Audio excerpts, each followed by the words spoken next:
Hi,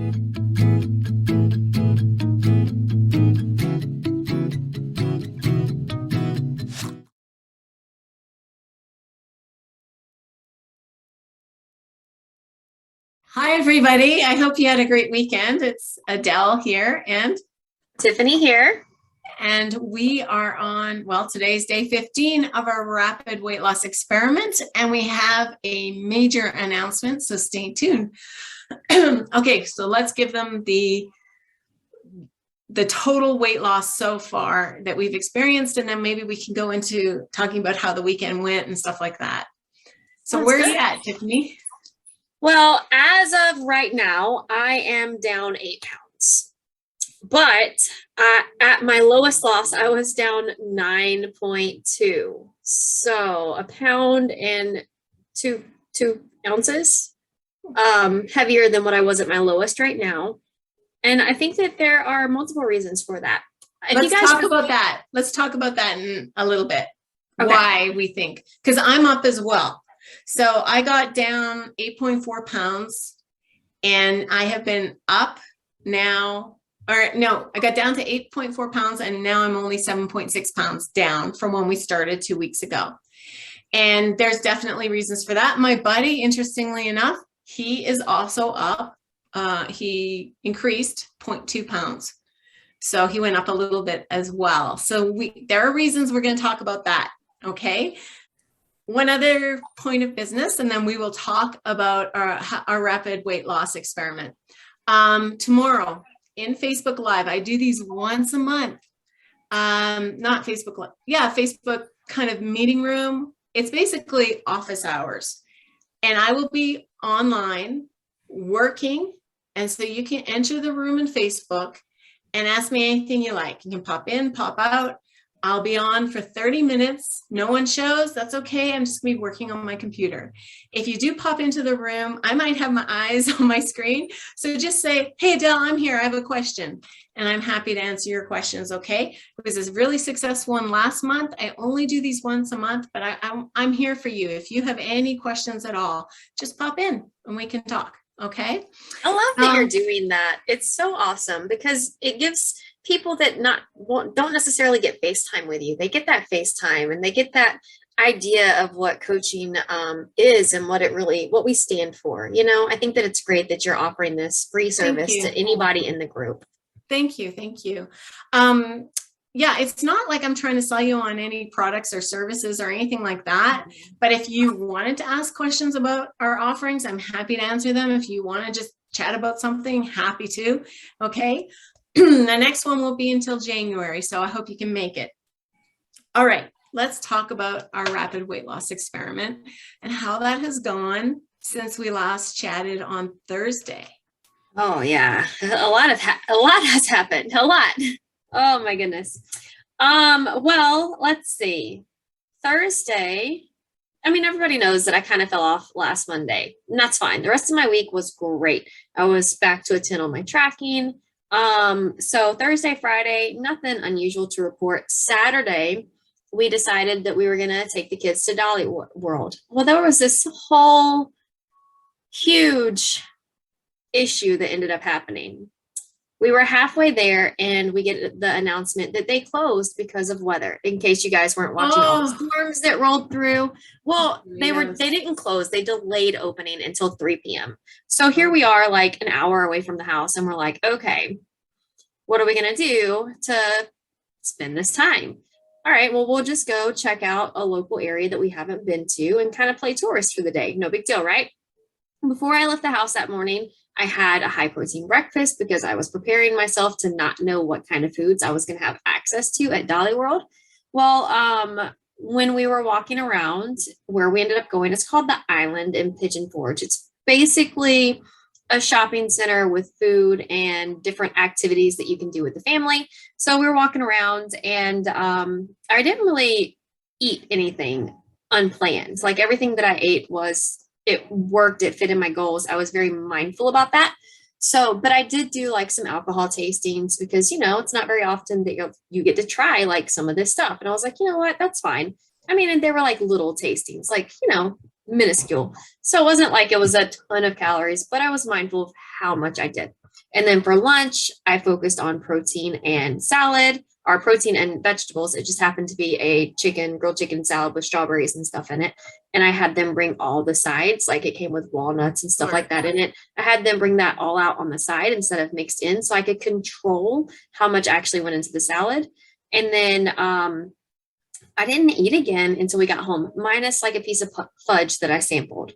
But that was it. Like I had my breakfast, I had my lunch, I had the drinks. So really, when I sat there and I estimated my calories for the day, because that's really what it was an estimation. I was, if anything, I was maybe 200 calories over, if anything. And when you're consuming 800 calories a day, 200 calories over, I know that I'm still in a deficit. But the next morning I woke up. Hi, Maureen. Thanks for coming.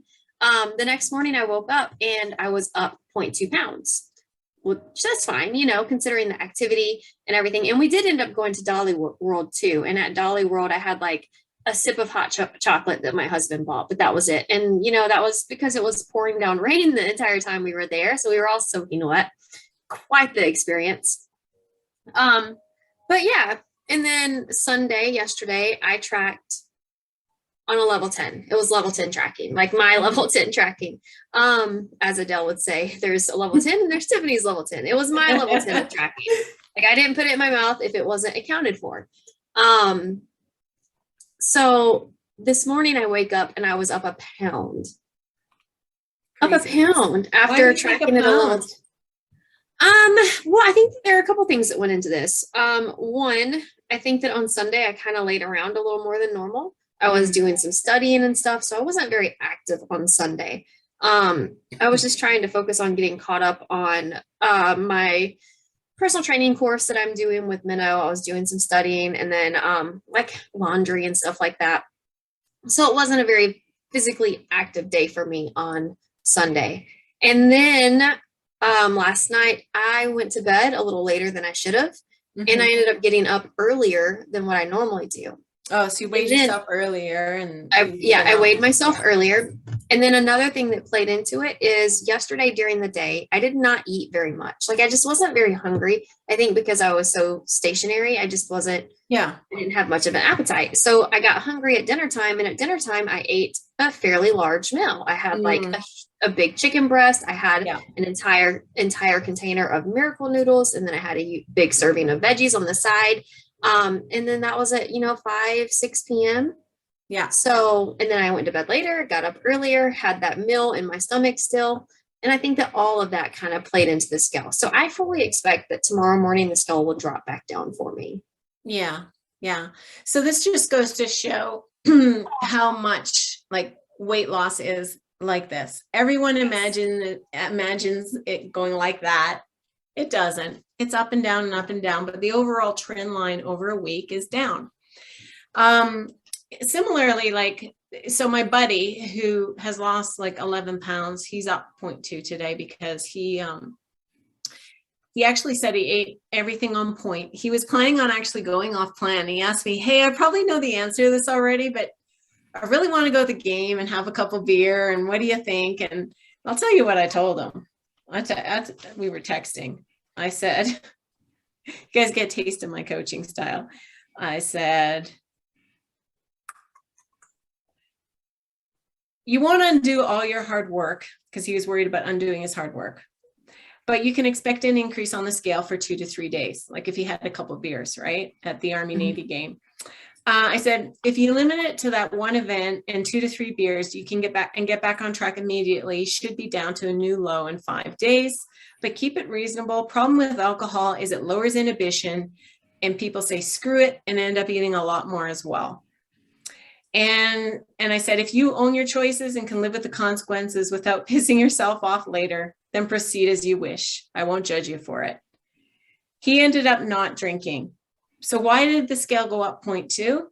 The reason is he started strength training for the first time in 2 weeks. He did some dumbbell work on Saturday afternoon, which caused a jump on the scale.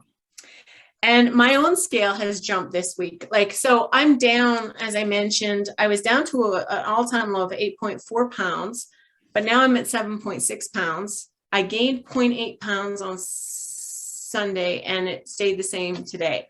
And the reason for that, I believe, because my diet was on point yesterday, because I was weight training. I did a really good workout yesterday, and I actually have worked out, shockingly, 5 days this last week, which might explain a little bit more craving for the starchier carbs. Yeah, because you were mentioning that you were craving like oatmeal and toast. Yeah. Yeah. So that definitely exactly. could play into that. So week 1, I lost more weight, but you expect to lose the most weight in week 1. And I didn't have the cravings like I did in week 2 when I started training. And that's not to say training is bad, but you really do have to balance things out, because the training can spike your hunger, which can cause you to overeat, which can cause you to lose less weight. A bit of training is great for your mind and body and soul, for sure. Maybe 5 days was too much. I do keep it light the first few workouts, but I've definitely been amping it up. Regardless, I'm up 0.8 pounds. I believe it is muscle tearing and inflammation.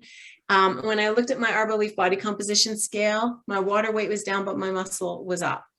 So, well, I think it's probably going to whoosh off in a day or two. I'm a whoosher, ladies. I'm a whoosher. What happens is I lose a little, might hold, and then I have a good drop, so, and some people are like that. That's what I usually do too. I usually will go like 4 or 5 days without a change on the scale. It might flux up slightly, it might flux down slightly, but it's not a big drop. But then I hit that big drop. And I think that it's also something good to note here is that I was on my cycle this past week as well. So that could be affecting my scale weight too. Sure. I just came off of my cycle. So my hormones are kind of all over the place right now as they get reestablished into the hormonal pattern shift that we go through every month. And that definitely plays a role on the scale too. Yeah, I've seen women gain 5 pounds when they have their period, So just looking at my week average for nutrients, in case you're interested, my target was 130 grams of protein. I averaged 116. My carbs were way higher than they should have been. My goal was 50. I hit 95, so way over. My fiber was actually better than goal. The goal was 21. It was 27. So if you were to count net carbs, I guess my net carbs would have been 68. Fats were 33. The goal was 20.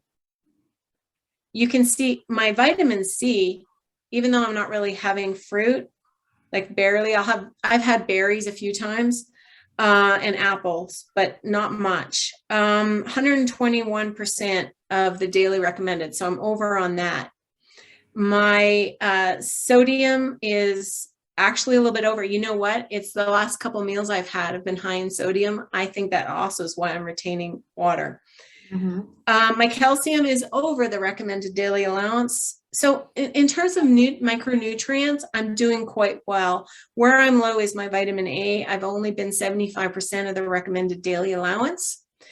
And my potassium, but I supplement with potassium. So this is why we actually recommend, first of all, you take a fish oil if you're on some kind of a very low calorie diet, because you want to help your cholesterol, your lipids, you want to have healthy fats, and your fats are probably really low. So at least supplement with some fish oil. A multivitamin and a multi-mineral is also going to hedge you against any micronutrient deficiencies, like my vitamin A. I'm only at 75% of the recommended daily intake. So it's not a big deal for a short burst, like a few weeks. It's not going to have like a negative health impact. It's more about over time. If you were eating in a way where you were really like low on vegetables and fruit over time, that is going to impact your overall health. Okay. 3 weeks is nothing, but if this went on for 3 months, we might start to see changes in health. And that's exactly why we do recommend, you take those diet breaks. Even with the HCG program, we recommend that you take those diet breaks and you kind of let your body replenish any nutritional deficiencies that you might have come into. Yeah. So as you can see, I am by no means perfect. This experiment has been really good because it's it's been years since I have done the HCG diet, and it really makes me appreciate my clients again, who are on and sticking with lower macros than that. Hats off to you ladies. I know it's hard, but it becomes a little intellectual after several years, right? And then when you're doing it, you're like, geez, this is really not easy to hit the, those macros. So well done. Is there anything you wanted to add, Tiffany? Oh yeah, absolutely. Actually, someone mentioned in our Eat for Your Goals challenge that one of their treats that they do is Jello and cottage cheese. Oh yeah. And I just want to let you guys know that I'm going to try that today. I've got Jello in my fridge. It's prepared. I'm going to do it. I'll report Wait back. a second. So you prepared the sugar-free Jello in the fridge like normally. Yeah. And you're going to blend it in a blender with low fat, no fat cottage cheese? Yeah. I think that's how she said she did it. Yeah. If we got that wrong, please let us know. I'm very curious because if it's good, I want to try that. Oh yeah, that sounds good. Yeah, I'm going to try it. And I might just try it with some protein powder too. Well, yeah, I like actually, so I have a little hack here. Soup, right? Soup can be filling and very low calorie. And I was looking like at a can, like a big 16-ounce can of vegetable soup. And of course, low on protein. But if you stir in the Vital Proteins collagen powder, it's tasteless. And you can add it to soups. You could add it to your Jello thing. It won't change the taste. I'm wondering if you get add it a to bump the of protein. Yeah, I'm wondering if you could add it to the Jello before you had it set, and if that would affect. I did that one time. It's still set, but it was weird. Like it made it milky colored, and I think I would add it. Like I would just throw it in the blender after when you're adding the cottage cheese. But I was experimenting with like little gelatin cubes. I thought it might be good, like a little gelatin shot with protein in it. See, that's too fancy. I'm just gonna put it in a cup, scoop it into a cup, throw it in the blender, call it a day. We're good. That sounds good. So yeah, and I ate out on Friday, and I was really craving Parmesan chicken. I posted about this. So my husband and I went out to Olive Garden.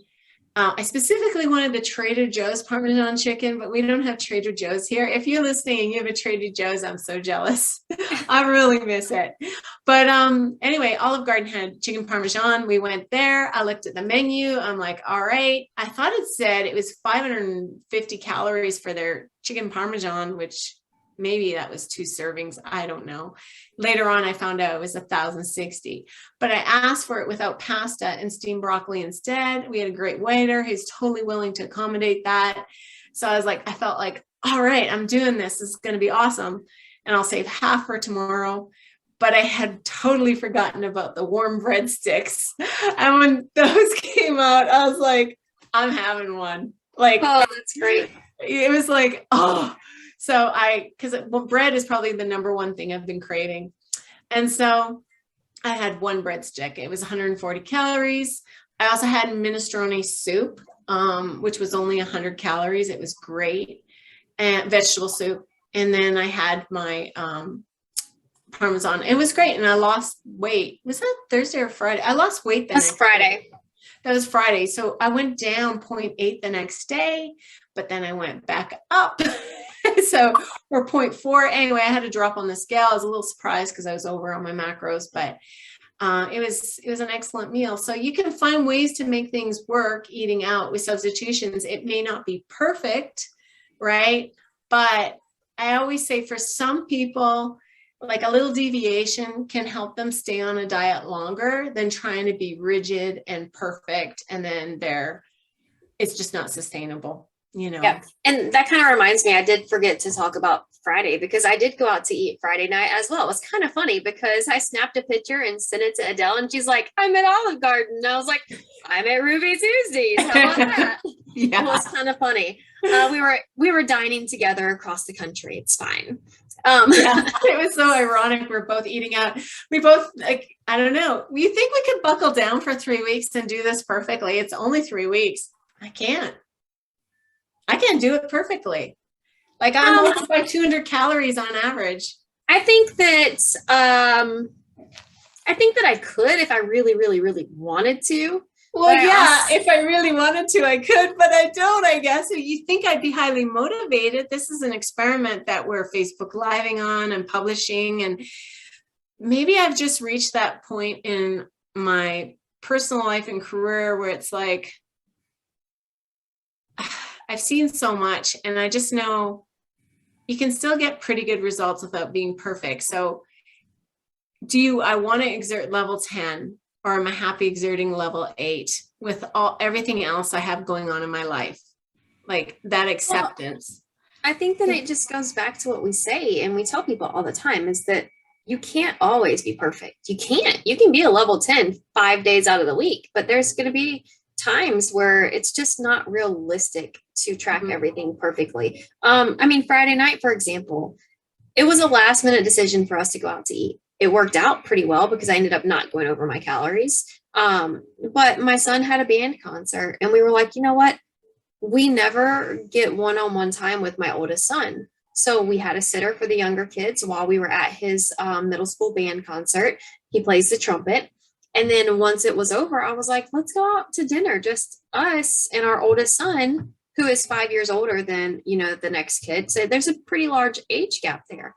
So it was really nice just having that time to focus on him.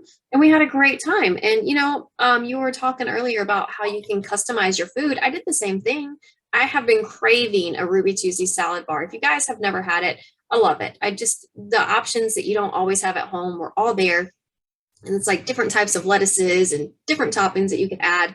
But I wanted some protein to go on my salad. I didn't want just salad. And I didn't want one of their pre-made salads that they make back in the kitchen. So I got the salad bar. And then I was like, is there any way I can get just a grilled chicken breast a la carte? And then can I have some buffalo sauce to go with it? Because I also did not want the extra calories from all the dressing that they had at the salad bar. I ended up actually barely using the buffalo at all. I just put a little salt and pepper on there, and the chicken was so flavorful and it was just really good. You probably hit your macros perfectly. Yeah, pretty close to probably. Yeah. And then I did have an alcoholic drink. I ordered one and I took like 2 sips of it and I was like, this is not worth the calories. Yeah. Yeah. I left it. I was like, whatever. Yeah, it's so good to check in with yourself too when you're eating something and like, am I truly enjoying this? If not, like, why finish it, right? Like, if you're deviating from your plan, I think it's good to check in with yourself and say, is it worth it? And sometimes when we give ourselves permission to have something, that urgency, that desire, it goes away once you give yourself permission. When you have a taste of something, I know I've had a couple tastes of what my husband is eating because it got a little FOMO, and I'm like, actually, it's not better than what I'm eating. It's just different. Yeah. So I was looking at my macro intake for the first week 1 of this. I was way more dialed in than I was on week 2. Why is that? Because I actually was tracking as I was going. In week 2, I tended not to pre-plan, or I added them up at the end of the day, right? Or after I ate or something like that. Like I'd go around and scan the barcodes and stuff like that because I wasn't doing a whole lot of cooking. I was doing more assembly. And I think that's a big reason why I was going over too, and we tell this to our clients, like if you do want the best possible results, you want to track things before you put them in your mouth. So you're very cognizant of what your intake is. So I look at my protein in week 1, my goal was 130. I was 128. My carbs, my goal was 50. I was 70, but my fiber was 21. My fat intake was 25. The goal was 20. And we always tell people plus or minus 5 is great. I'm quite happy with that. I got great results. In week 2, I got sloppier. My protein was lower. My carbs were higher. My fats were higher because I was not pre-planning. I was more kind of winging it. And I think that had an impact on things. But then I also was working out for the week 2. I did 5 workouts. Week 1, I did 0 workouts. So it's just interesting.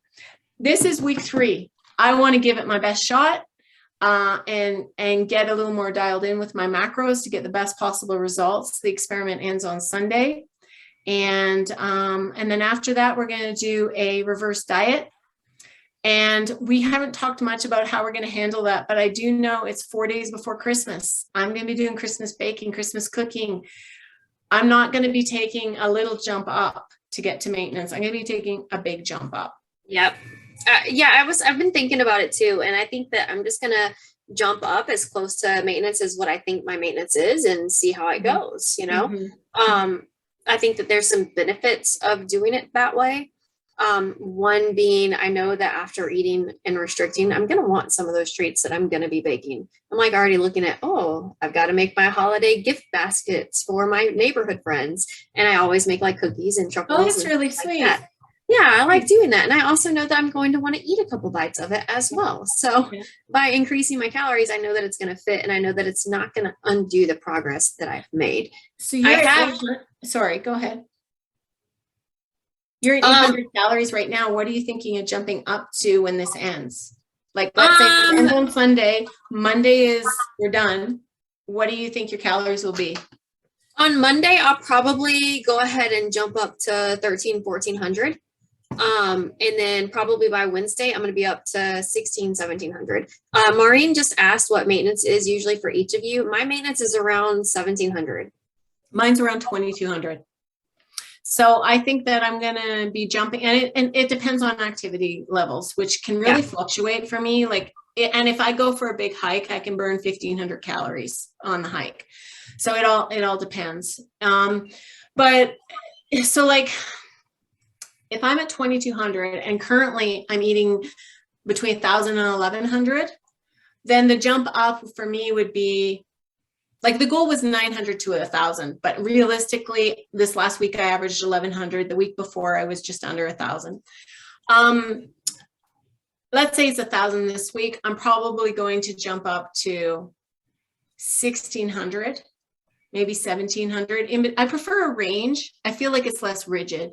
So 16 to 17, because let's be realistic. I'm going to eat more at Christmas, on Christmas Day, but around the rest of the week, maybe 16 to 1700.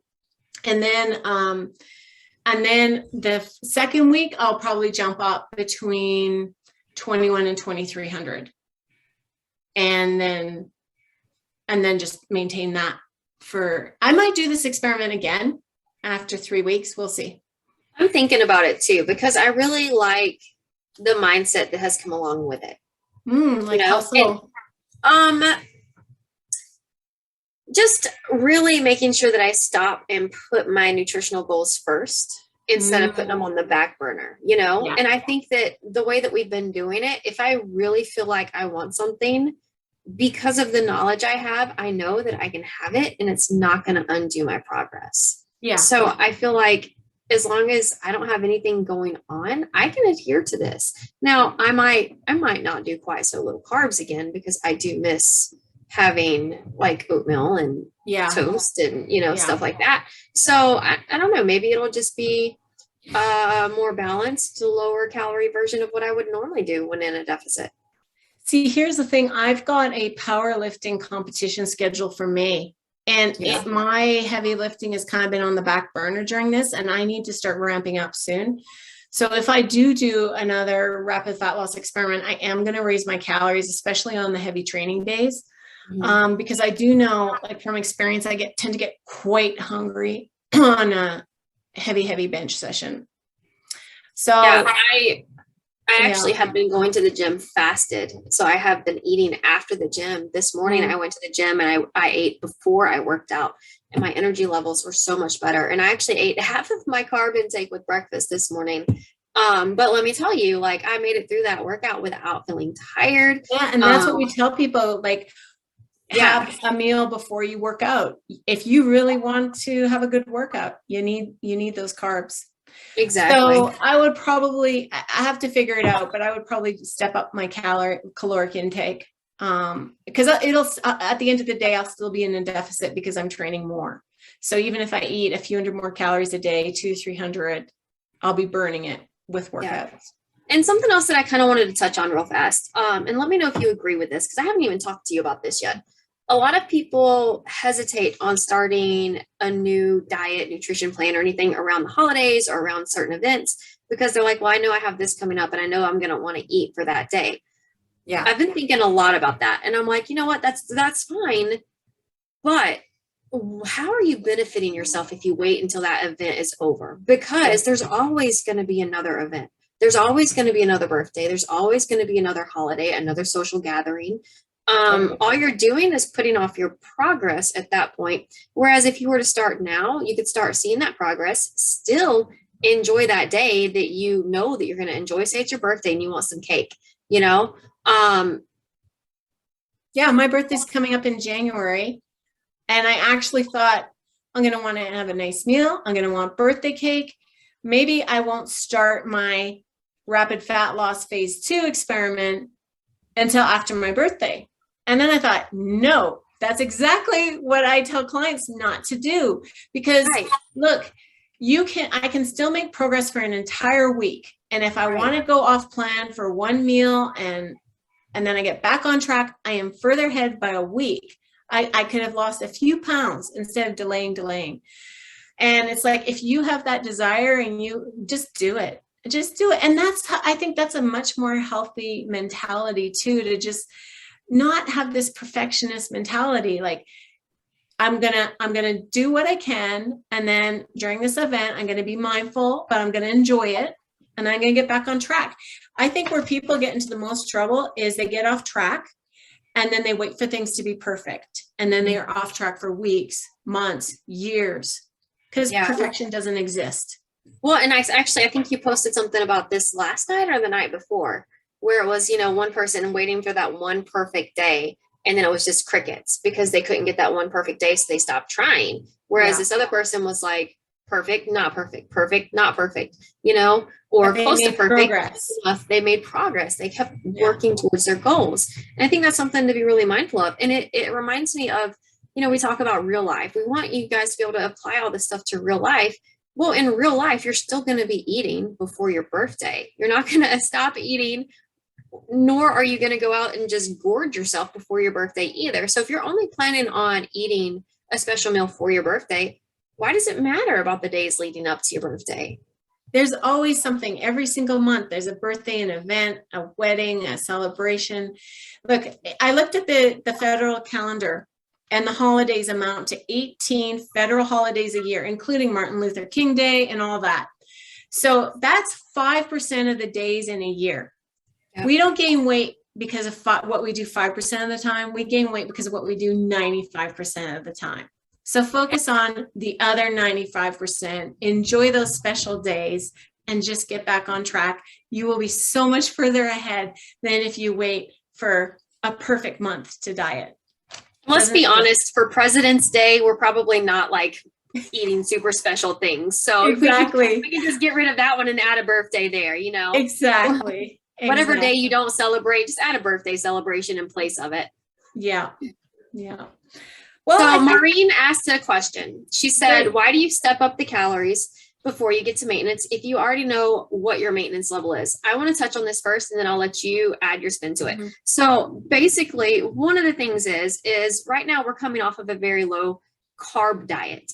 So when we increase those carbs, the scale is going to jump. It's not a question of if it's going to jump. It's a question of how much is it going to jump. And we don't want that to become overwhelming for us. That's part of it. Another part of it is even though we might have a good idea of what our maintenance is, we don't always know 100%. A lot of things have changed while dieting. And it's always a good idea to kind of start on the lower end and work your way up until you find maintenance versus jumping into it and immediately starting to gain weight, going, oh no, why am I gaining weight? Well, I'm eating too much. That's why now I have to back off on those calories, but I don't want to because I was eating all this stuff. It can become just too much and too overwhelming in a mental mind game. So by gradually going up to maintenance, you know that you're not going over your calories. You know that if the scale jumps, you can take a break, give it a couple of days, let it level out, and then you can slowly increase again instead of going, well, is this, too many calories or is this because of the carbs? You can really watch how your body responds to that increased food intake. Yeah, that's what I had to say about that. Yeah, it's true, especially with our transformer clients, because you're on, like Tiffany said, you're on very low carbs, and carbs attract water. Every gram of carb, you're going to get 3 to 4 grams of water retention. And if the scale goes up, our clients are going to lose faith and trust in us. Be like, oh my God, you gave me extra calories and I'm up 3 or 4 pounds on the scale, and they freak out and they restrict and they lose trust in the process. So we would rather phase in those carbs over time. And for us, like, I am prepared for the scale to jump a few pounds actually once I get back to maintenance, because my muscles will start getting stored carbohydrate, also known as glycogen, back in them. So it's not like that early water loss that we have in the first week. It's mostly water, not fat tissue, right? And then that water will come back up as the carbs go up. It's not a bad thing. Glycogen is really good if you work out. And if you have a lot of muscle, you have the potential to store a lot more glycogen and also a lot more water weight. In fact, up to 10 pounds. So it's a lot in some like really like bodybuilders when they start bringing back carbs. So, you know, we want to go slowly. I also know that I'm going to aim in this first week for a lower amount. And metabolic adaptations have occurred during weight loss, and then things will start to ramp up as well. And so I'm just going to bring back those calories a little, like probably over 2 weeks. That's it. I'll be back at maintenance. And like Tiffany said, I'm not entirely sure. Is it going to be 2,200? As you become a smaller, lighter person too, you need fewer calories. So what you thought might have been maintenance might actually be a little bit lower for you. Activity levels will probably be lower as well over the holidays. So, yeah. Yeah. So while I would like to get up to 1,700 calories, I might not make it all the way up, or I might get to 1,700 and realize that the scale is doing an uptick. So at that point, I'll have to reassess and find my actual maintenance. So that's why. Hopefully that answers your question, Maureen. Yeah. All righty. No more questions? That was the last one, but there's a little bit of a lag. So usually if something else popped up, you know. Okay, well, if you have any questions or comments about this video, we'll be monitoring. If you're watching this replay, feel free to ask anything you like. Okay, so that's it, I guess. We will be chatting again on Wednesday when we do the big announcement and the lineup of prizes to be won. But thanks for your time today. We really enjoy doing these Facebook Lives, and we'll be doing another one on Thursday. Yeah, so we'll see you guys then. All right. Take care, everybody. Bye.